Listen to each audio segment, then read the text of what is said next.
Mais lorsque le Seigneur prononce cette phrase en disant « Vous êtes le sel de la terre », frères et sœurs, là, ce n'est pas une exhortation. En disant « Vous êtes », le Seigneur ne fait que confirmer notre identité, puisque nous avons changé. Nous ne sommes plus les mêmes créatures. C'est une affirmation. Il affirme simplement ce que nous sommes. Notre identité maintenant, le sel de la terre. Donc il dit clairement que vous êtes ici pour faire la différence. Vous n'êtes pas comme les autres. Vous êtes différents. Amen. Amen. Donc, en disant, vous êtes le sel de la terre, le Seigneur veut nous faire comprendre que l'influence du croyant sur le monde est comparable à l'effet du sel sur les aliments.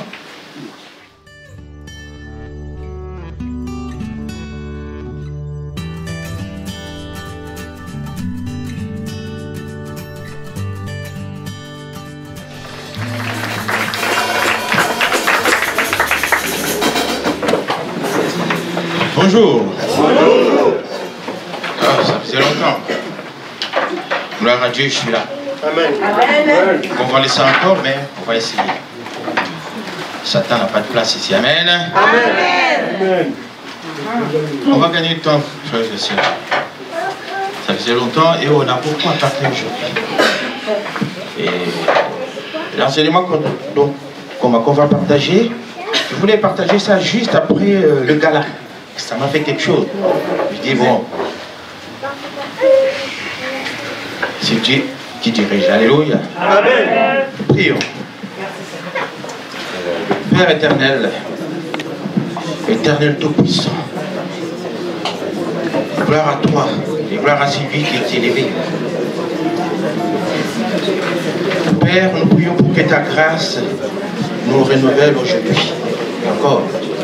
Mais c'est parce que tu as permis encore que ton peuple puisse se réunir ce matin pour pouvoir partager ta parole. Ta parole qui est cette nourriture spirituelle que nous venons chercher auprès de toi. Père, envoie-nous ton Esprit Saint qui puisse nous purifier cette parole que nous allons partager. Ne permets pas que Satan vienne nous déranger. Et Père, permets que cette parole que nous allons partager puisse impacter nos vies. Et que cette parole nous transforme, que nous changeons complètement, et pour que nous commencions à te prier, mais en vérité. Père, nous demandons à ce que ton esprit nous accompagne et accompagne surtout notre culte d'aujourd'hui. La suite de notre programme, que ce soit conduit par ton esprit, Père. Père, nous demandons à ce que ta bonté se manifeste dans nos cœurs. Nous te le demandons au nom puissant de ton Fils Jésus-Christ. Amen. Amen. Amen. Amen. Alléluia. Amen. Frères et sœurs, à un moment donné dans la vie, nous avons fait un choix. Chacun d'entre nous.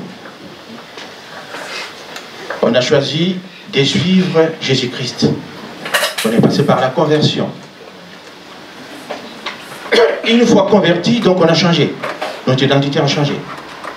On est devenu une autre créature. Une nouvelle créature, si vous voulez. Et nous sommes alors devenus disciples de Jésus-Christ. Amen. Amen. Donc, chrétiens. Et notre conversion a amorcé donc le processus de notre transformation, pardon.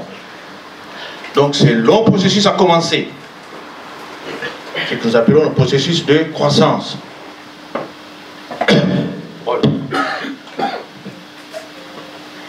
Donc le processus a commencé pour que nous ne restions pas en l'état de bébé spirituel. Amen. Amen.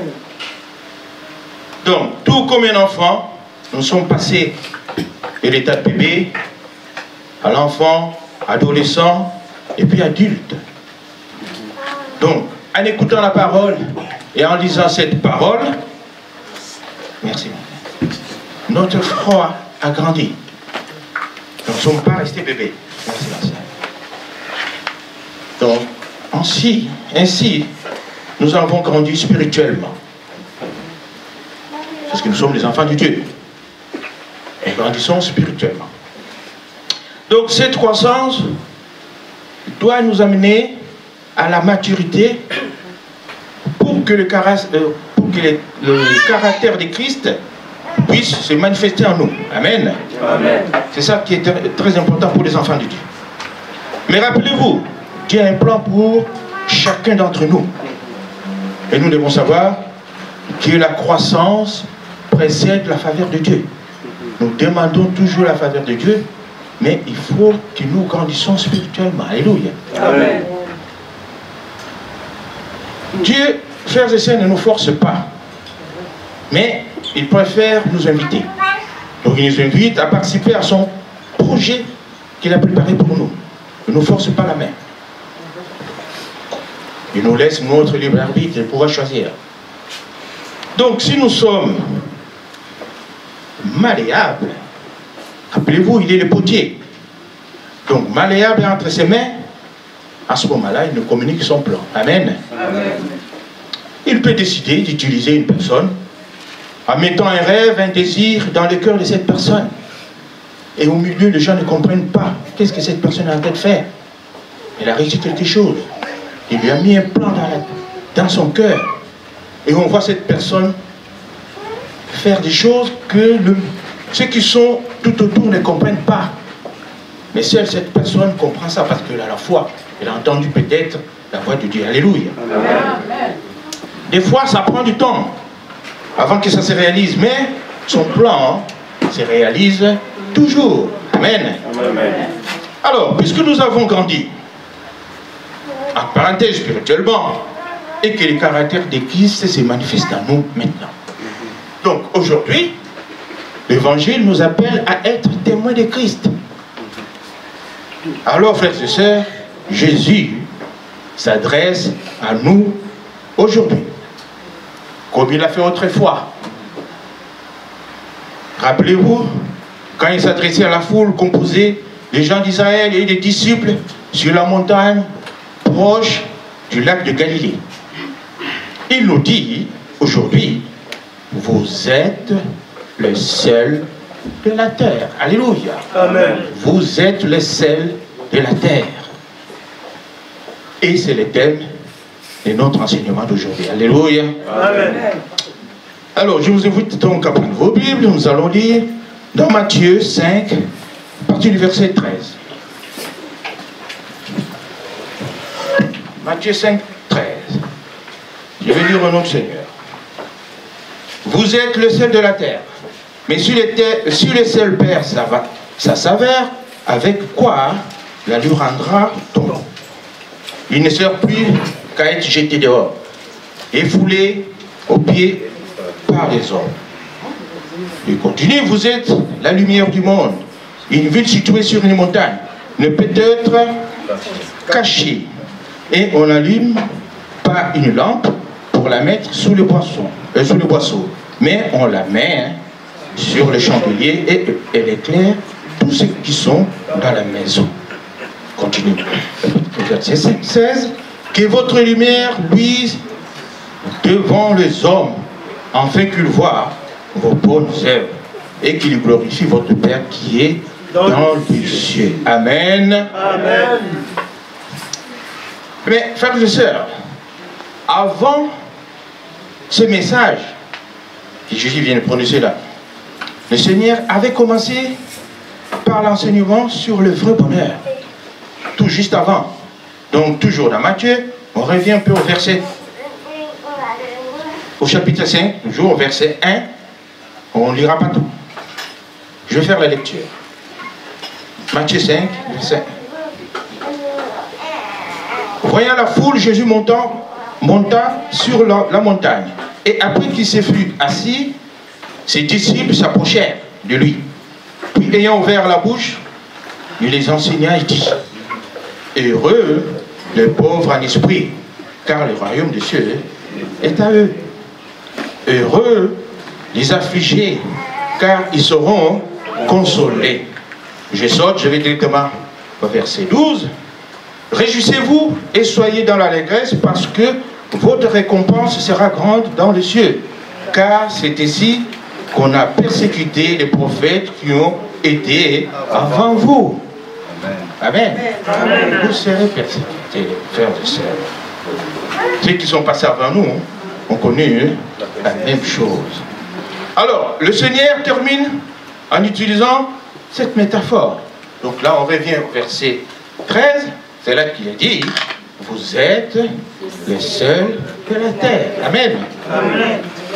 Frères et sœurs,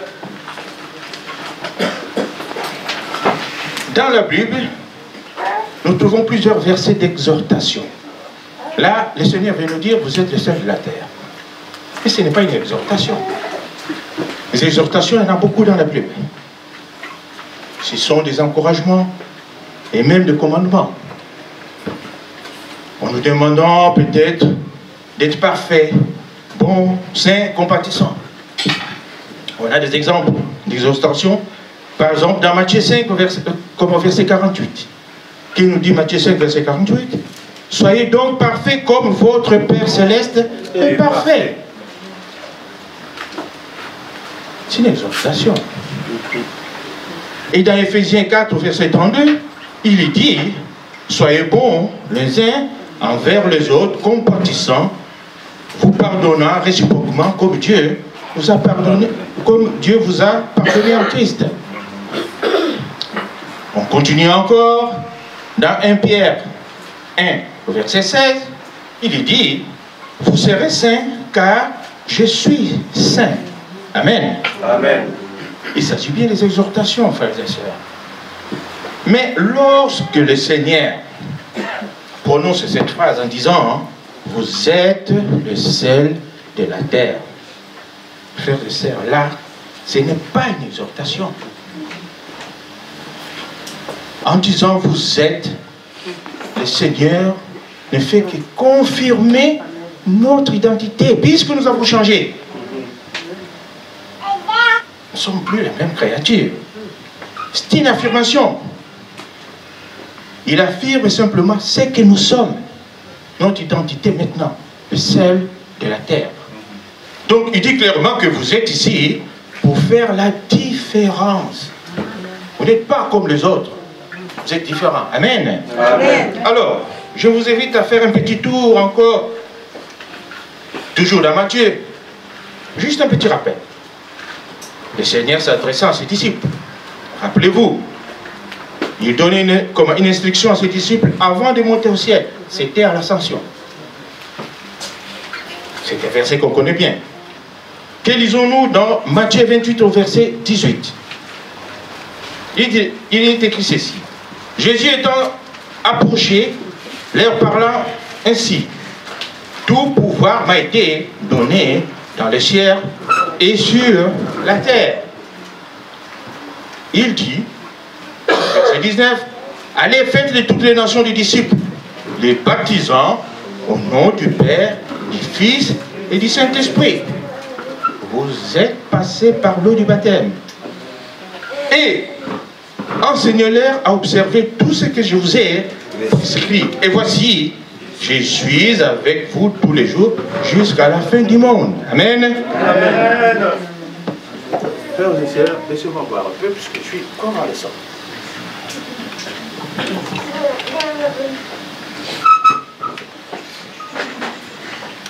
Il a dit, allez, faites de toutes les nations des disciples.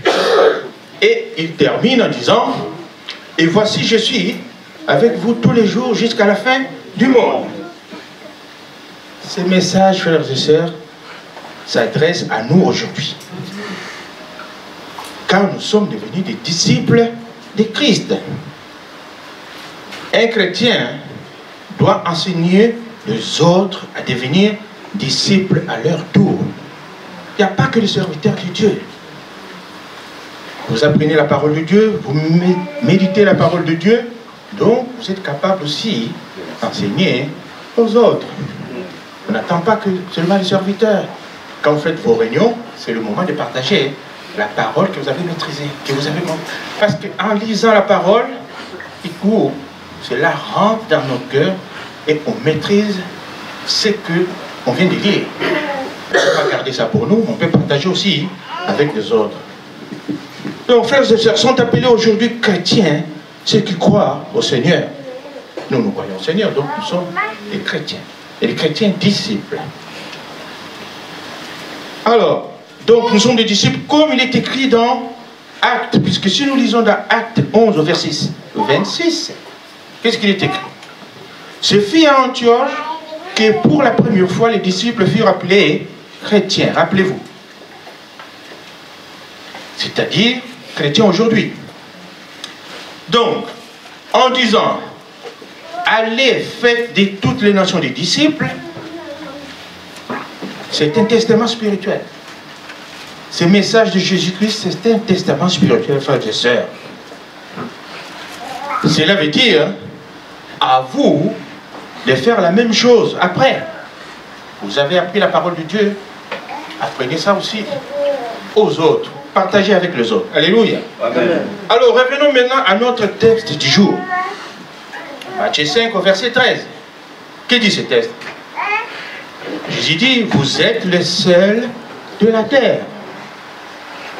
Donc, en disant, vous êtes le sel de la terre, le Seigneur veut nous faire comprendre que l'influence du croyant sur le monde est comparable à l'effet du sel sur les aliments.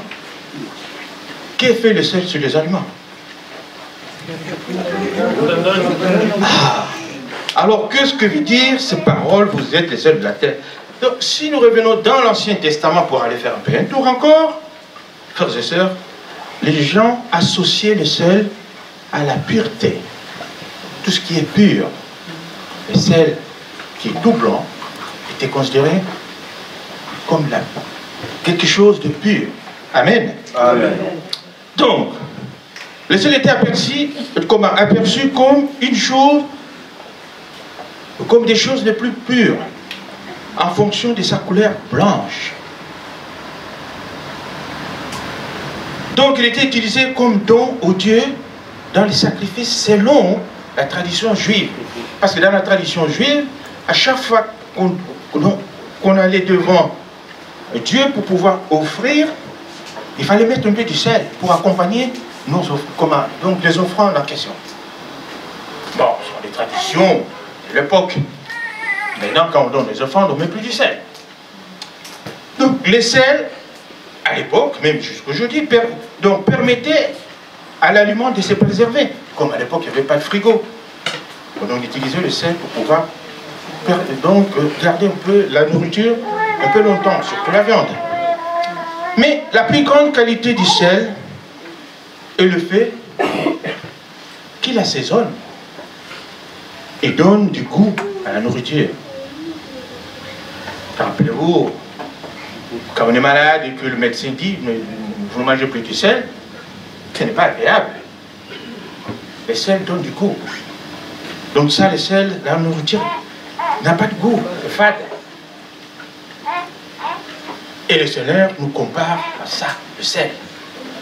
Donc, en disant vous êtes le sel de la terre, le Seigneur appelle les chrétiens que nous sommes à être l'exemple de pureté dans les paroles et dans les actes et dans le pensée. Nous prononçons les paroles, ça doit être pur. Et nos actes aussi doivent suivre. Amen. Amen. Sinon, on n'est pas disciple de Christ. Tout à l'heure, on a chanté que nous devons prier en vérité. Donc, si nous croyons et que nous nous levons tous les matins pour venir ici, nous devons être clairs un peu dans ce que nous faisons. Amen. Amen. Donc, le Seigneur veut que les chrétiens donnent goût à la vie comme donne le sel à la nourriture. Amen. Amen. Donc pour le Seigneur, frères et sœurs, La mission des chrétiens est de changer et surtout améliorer la saveur de l'histoire humaine.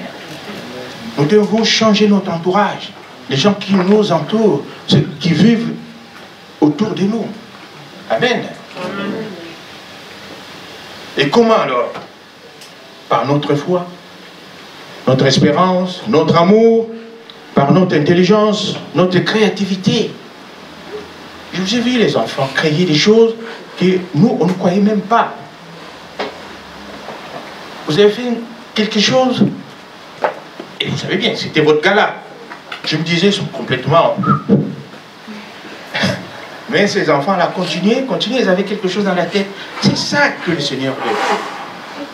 Avec des choses comme ça, les gens qui sont autour de vous commencent à voir, mais non, mais ces gens-là ont changé complètement. Alléluia. Amen. Nous devons humaniser le monde dans lequel nous vivons. C'est ça, être le seul de la terre. Rappelez-vous, le potier, Dieu, a fait son œuvre en nous. Donc, nous sommes son sel pour apporter la saveur dans ce monde, au milieu de nous. Amen. Amen. Puisque nous devons parler à son nom. Et le Seigneur est avec nous. C'est-à-dire, afin que cette tâche réussisse, puisqu'il a promis. Nous avons lu tout à l'heure. Car il a dit, allez faire de toutes les nations des disciples. Et il sera avec nous. Et au verset 28, c'est là qu'il a dit, enseignez-leur à observer tout ce que je vous ai prescrit. Et voici, je suis avec vous tous les jours jusqu'à la fin du monde. Donc cette promesse est encore valable pour nous aujourd'hui, frères et sœurs. Donc le Seigneur nous garantit qu'il sera avec nous pour que cette mission puisse réussir. Amen. Amen. Donc frères et sœurs, dans l'ancienne alliance, Dieu a fait aussi plusieurs promesses. Donc nous pouvons les lire par exemple dans Genèse 26, le verset 3 à 24. Comme donc à 24. Là, Dieu parle à Isaac. Et nous pouvons voir aussi quand Dieu parle à Jacob, dans Genèse 31, au verset 3. Et quand Dieu parle aussi à Moïse, dans Exode 3, verset 12, etc. Mais prenons l'exemple de Genèse 31, verset 3. Quand Dieu parle à Jacob. Alors l'Éternel dit à Jacob, retournez au pays de tes pères et dans ton lieu de naissance, et je serai avec toi. Et le Seigneur Jésus-Christ nous dit aujourd'hui, allez faire de toutes les nations donc des disciples, je serai avec vous. Donc la promesse de Jésus, je suis avec vous, doit être pour nous une source d'encouragement, si vous voulez, et de force. Donc quand nous avançons, nous n'avons pas peur parce que nous savons que nous avons cette promesse que le Seigneur est avec nous. Amen. Amen. Alors, si nous sommes au monde, c'est que le sel est aux aliments, c'est parce que Christ est avec nous. Donc nous n'avons pas peur. Nous avançons, comme nous disons, l'Esprit habite en moi. Et Jésus habite en moi. Et j'avance parce que je n'ai pas peur. J'ai la promesse qu'il est avec moi. Amen. Amen. Mais le Seigneur nous dit aussi, dans Actes 1, au verset 8, non seulement il sera avec nous, il nous dit, vous recevrez une puissance, le Saint-Esprit survenant sur vous, et vous serez mes témoins. La promesse continue toujours. Il nous garantit, n'ayez pas peur, je serai toujours avec vous. Donc cette promesse, je suis avec vous, signifie tout simplement que le Seigneur va accomplir ce qu'il a promis. Donc, frères et sœurs, si le Seigneur nous compare au sel, c'est ça qui nous intéresse. C'est parce que nous avons cette grâce d'avoir la présence de Dieu en nous. Vous êtes le sel de la terre. Et dans la Bible, nous trouvons, frères et sœurs, plusieurs caractéristiques du sel qui illustrent certaines vérités spirituelles. Nous avons un exemple très particulier. C'est le prophète Élisée, quand il a purifié la source de Jéricho. Nous connaissons ce passage. Nous pouvons le lire dans 2 Rois 2, du verset 19 au 22. J'ai lu. Les gens de la ville dirent à Élisée, voici, le séjour de la ville est bon, comme le voit mon Seigneur, mais les eaux sont mauvaises et le pays est stérile. 2 Rois 2, 19 à 22. Verset 20. Il dit, là c'est le prophète qui parle, apportez-moi un plat neuf et mettez-y du sel. Et ils lui apportèrent. Il alla vers la source des eaux et il y jeta du sel. Et il dit, ainsi parle le Seigneur, j'assainis ces eaux et il n'en proviendra plus ni mort ni stérilité. Et les eaux furent assainies jusqu'à ces jours, selon la parole qu'Élisée avait prononcée. Amen. Amen. Là, on se pose la question, jette du sel et l'eau est purifiée. Non. Le prophète Élisée a purifié cette réserve d'eau empoisonnée en utilisant un plat propre. Il a rempli de sel et l'a versé dans la source de l'eau. Toute eau donc a été purifiée. Alléluia. Amen. Mais l'eau était purifiée. Mais le sel utilisé n'était pas la cause du miracle, de l'assainissement. Non. C'était juste le geste qu'il a utilisé. Donc, en utilisant le sel tout simplement comme symbole spirituel, qui représentait donc la puissance divine de purification, tout simplement. Alléluia. Amen.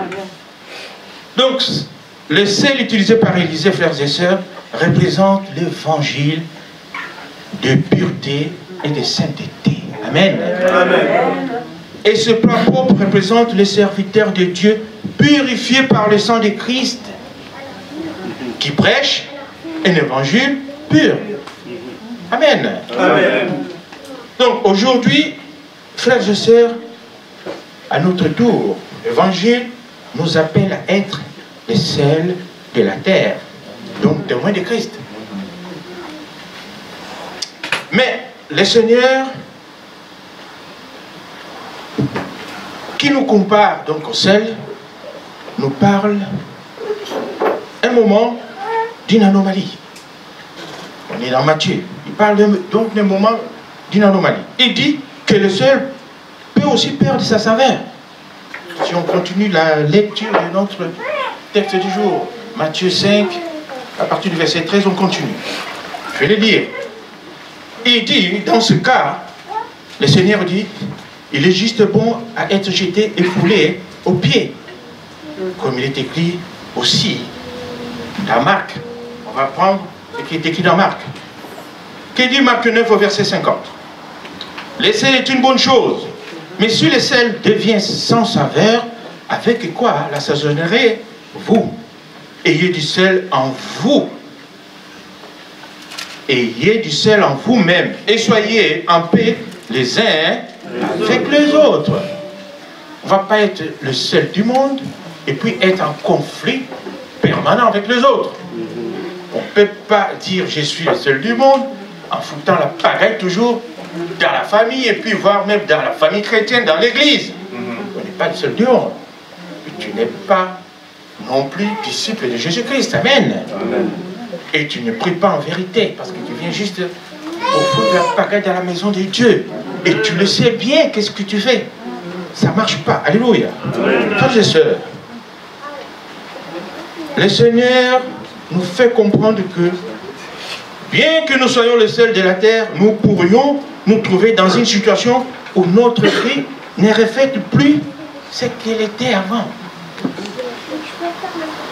Ou alors, notre vie ne reflète plus ce qu'elle devrait être. Amen. On est aujourd'hui sel de la terre, Alléluia. Gloire à Dieu. Mais arrivera une période, on n'est plus celle de la terre. Cela peut arriver. On a déjà vu beaucoup de gens qui priaient, et tout le monde adorait, tout le monde appréciait au point de leur caractère et tout. Et du jour au lendemain, la personne change complètement. Amen. Amen. Donc dans ce cas, nous perdons notre saveur. Nous n'affectons plus le monde comme nous devions le faire. Or, le sel de la terre que Jésus-Christ parle doit affecter, donc doit transformer, changer son entourage. Nous ne plaisons plus.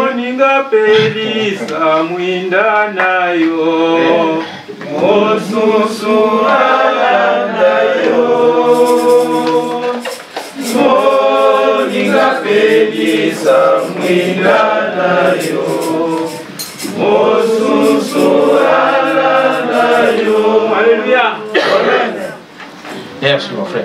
Donc, c'est à chacun de nous de définir si c'est celle que nous sommes est pleine de saveur ou s'il a perdu toute sa saveur. Comme il le dit l'apôtre Paul aux Romains. Qu'est-ce dit l'apôtre Paul? Il nous dit, Romains 12 au verset 2, ne vous conformez pas au siècle présent, mais soyez transformés par le renouvellement de l'intelligence, afin que vous discerniez quelle est la volonté de Dieu, ce qui est bon, agréable et parfait. Amen. Amen. Frères et sœurs, si nous nous laissons transformer pour devenir conformes donc à l'image de Christ, parce que c'est ça l'objectif. Nous recevons la parole de Dieu, nous comprenons la parole de Dieu, et cette parole doit nous transformer. Amen. Amen. Pour devenir conformes à l'image de Christ. Alors nous serons le sel de la terre, utile donc par le Seigneur. Si on n'est pas transformé, il ne faut pas dire que je suis le sel de la terre. Amen. Amen. Il faut que nous soyons transformés complètement. Car pour le Seigneur, un chrétien disciple de Jésus-Christ doit avoir un langage assaisonné. Le sel assaisonne la nourriture. Nous, avec notre parole aussi, nous devons assaisonner le monde qui est autour de nous. Amen. Amen. Donc, dans l'ancienne alliance, comme nous avons vu tout à l'heure, aucun sacrifice ne pouvait être présenté devant Dieu sans avoir être donc saupoudré du sel. On présente des offrandes, il y avait du sel.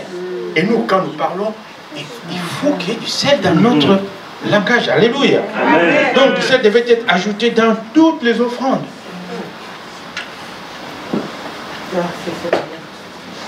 Amen. Amen. Alors, nous trouvons cette prescription divine en Lévitique, par exemple. Si nous lisons dans Lévitique 2 au verset 13, il est écrit ceci. Tu mettras du sel sur toutes les offrandes. Tu ne laisseras point ton offrande manquer du sel. Des sels, signe de l'alliance de ton Dieu. Sur toutes les offrandes, tu mettras du sel. Et nous aussi, à chaque fois que nous parlons, il faut qu'on sente du sel dans nos paroles. Alléluia. Amen. Un enfant de Dieu ne peut pas avoir de paroles qui font mal quand même aux autres. Non. Alléluia.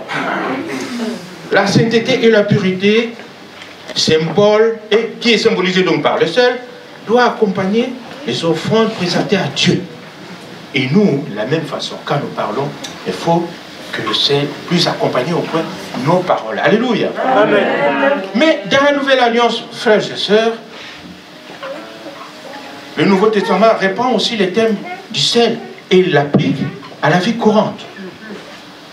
C'est pourquoi l'apôtre Paul nous dit que nos paroles devraient être assaisonnées de sel. Et il dit dans Colossiens, si nous lisons dans Colossiens 4, verset 5, il nous dit ceci. Conduisez-vous avec sagesse envers ceux du dehors et rachetez le temps. Mais il ajoute ceci au verset 6. On était Colossiens 4, verset 5. Au verset 6, il dit que votre parole soit toujours accompagnée des grâces. Alléluia. Amen. Assaisonnée de sel, afin que vous sachiez comment il faut répondre à chacun. Amen. Amen.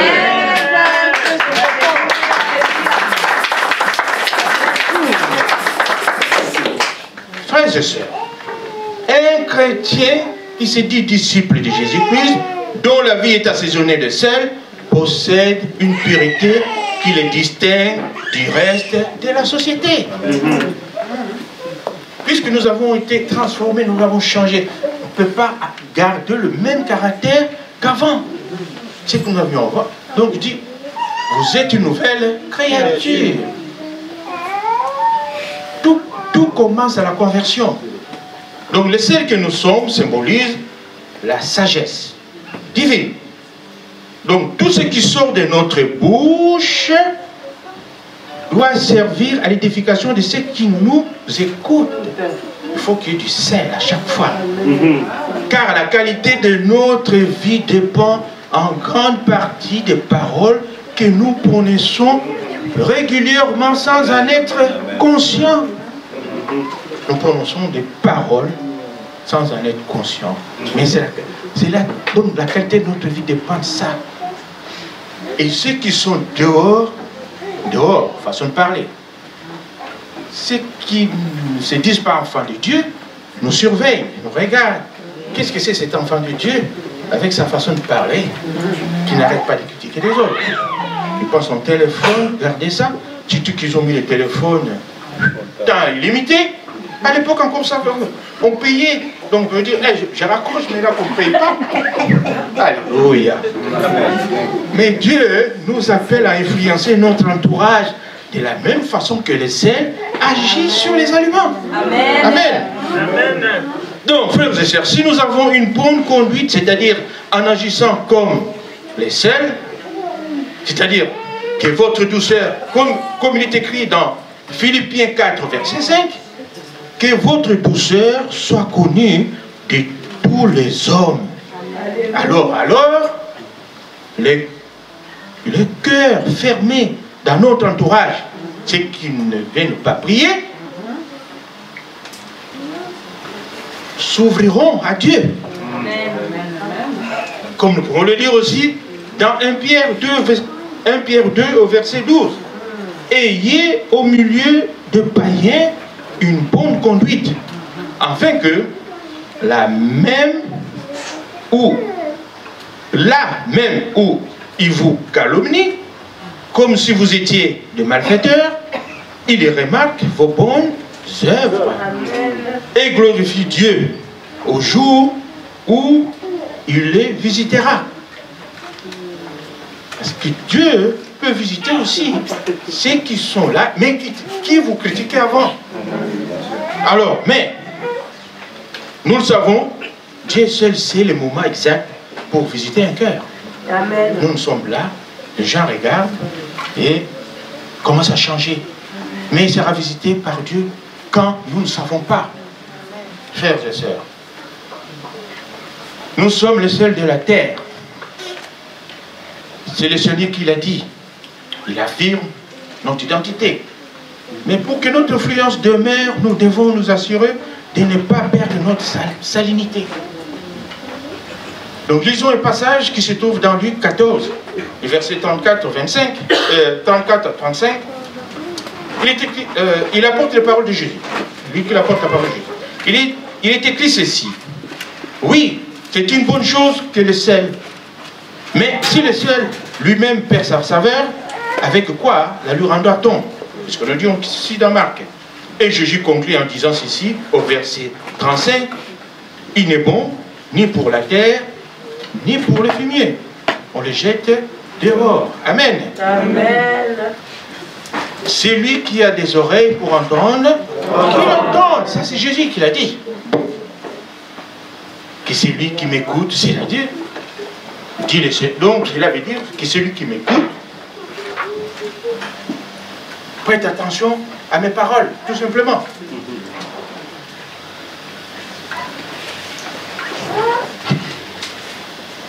Frères et sœurs, même si le sel a perdu sa saveur, son aspect reste toujours intact. Et quelqu'un qui a vu le sel et qui a perdu le sel ne change pas. On voit toujours là, mais cette personne a perdu déjà sa salinité. Amen. Amen. On le voit parmi les gens qui servaient Dieu et qui ne servent plus Dieu. Mais la perte de salinité est causée par un manquement dans l'engagement des disciples. Alors le Seigneur attire notre attention, frères et sœurs. Il nous dit dans Marc 9, à partir du verset 42, ça je vais le lire. Le Seigneur nous dit, et quiconque sera une occasion de chute pour un de mes petits qui croit en moi, mieux vaudrait pour lui qu'on lui mit au cou une pierre de meule et qu'il fût jeté dans la mer. L'occasion de chute pour les enfants de Dieu. Attention. Et si ta main pour toi est une... Si ta main pour toi est une occasion de chute, coupe-la. Je dis bien, coupe-la.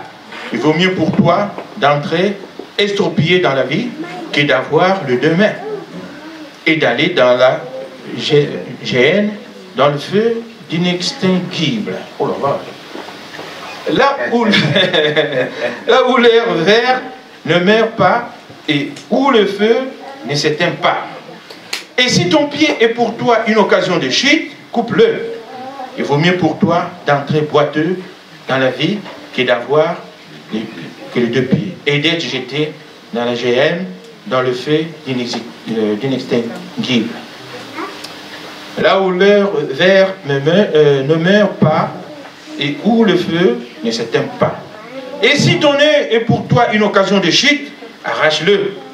Il vaut mieux pour toi d'entrer dans le royaume de Dieu n'ayant qu'un œil que d'avoir deux yeux et d'être jeté dans le géhenne de feu.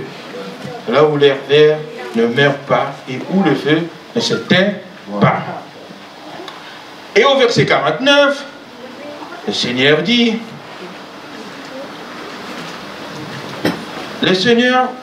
au verset 49, le Seigneur commence à parler du sel. D'un coup, il commence à parler du sel, qui devient saveur. Il dit, car chacun sera salé de feu, et tout sacrifice sera salé de sel. Alléluia. Amen. Je recommence verset 49. Car chacun sera salé de feu, et tout sacrifice sera salé de sel. Le sel est bon, mais si le sel devint insipide, avec quoi lui donnerez-vous de la saveur? Le Seigneur termine en disant, ayez du sel en vous-même. Et il finit comme ça en disant, soyez en paix entre vous. Amen. Amen. Que Dieu vous bénisse. Amen.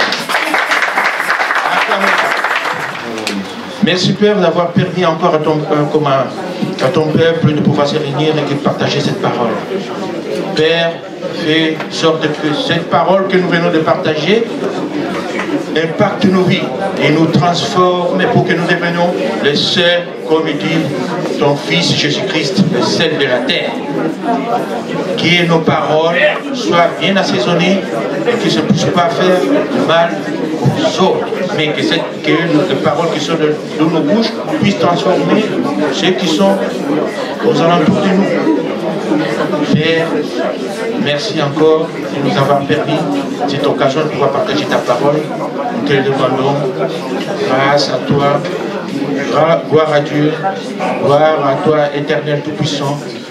Merci, merci Père. Nous te le demandons au nom puissant de ton Fils Jésus-Christ. Amen. Amen.